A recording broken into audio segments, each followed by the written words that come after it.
Sa lakas ng pagsabog sa sunog na yan sa armory sa Port Bonifacio kanina, tumila po ng ilan sa mga responding mga bumbero. Kamustahin natin ang kanilang kalagayan sa live na pagtutok na ito ni Marisol Abduraman. Marisol? Mike, bangungot nga para sa 25 nasugatan sa pagsabog. Dahil nga yan sa sunog sa Explosive Ordnance and Demolition Battalion ng Army Support Group, ang kanilang naranasan ay nakala nilang katapusan na ng kanilang buhay. Paso, sugat at matinding sakit ang katawan ang iniinda ngayon ng mga nasugatan. Matapos ang napakalakas na pagsabog sa nasusunog na tanggapan ng Explosive Ordnance and Demolition Battalion ng Army Support Group dito sa Fort Bonifacio. Si Ariel Vasquez na fire volunteer ng Pasig Brotherhood Filipino-Chinese Fire Volunteers, tadtad ng sugat ang ulo at katawan. 10 metro lang daw ang layo nila sa nasusunog na gusali nang mangyari ang malakas na pagsabog. Pagkaubos namin ng tubig, nagkakaputukan. Sabi namin sa tao, sabi ko sa tao, pull out kayo, may puputok. May nasusunog na, malakas naman. So may-amaya ng konti, walang 2 minuto. May sumabog na pinakamalakas. Bang! Hindi na namin alam nangyari.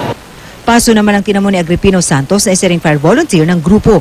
Kahit daw kasi tumatakbo na sila, tila hinahabol sila ng mga nagliliparang debris. Yung buong pader nung nawala Pumama lahat sa amin Habang nananakbo ka, para kang maraming bumabato sa'yo Sugatan din ang 2 sundalong ito na nagdodokumento lang ng operasyon ng kanilang mga kabaro sa nangyaring sunog.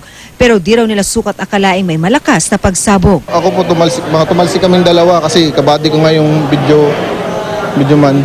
Tumalsik ka mga 5 meters. Papansin mo pa, may sharp nail pa yung dalawang yan. Nung pagsabog ng malakas, huminto na yung apoy. The last explosion put off the fire.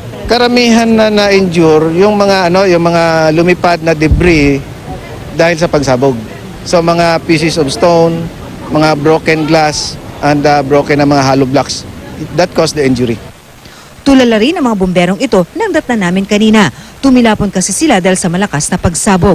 Sa kabuuan, 25 ang sugatan sa sunog, 12 ang mga sundalo, 13 naman ang fire volunteers at BFP personnel. 17 sa mga ito ang ginagamot dito sa Philippine Army General Hospital.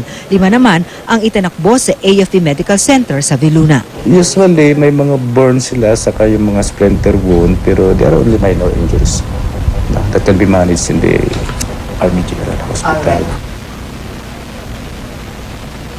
May impormasyong ibinigay po sa atin ng mismong commanding officer nitong Philippine Army General Hospital. 2 po sa mga sugatan ang nasa critical na kondisyon ngayon, kaya kailangan daw silang kabitan ng respirator. Kaya daw sila itinakbo dyan sa AFP Medical Center sa Viluna. Samantala yung mga nandito naman ngayon sa Philippine Army General Hospital, bagamat mga minor injuries lang ang tinamo ng ilan, they have to stay here overnight dahil 24 oras daw kailangan natutukan ang kanilang kondisyon dahil sa posibility nakaranas sila ng shockwave. Mike? Maraming salamat Marisol Abduraman.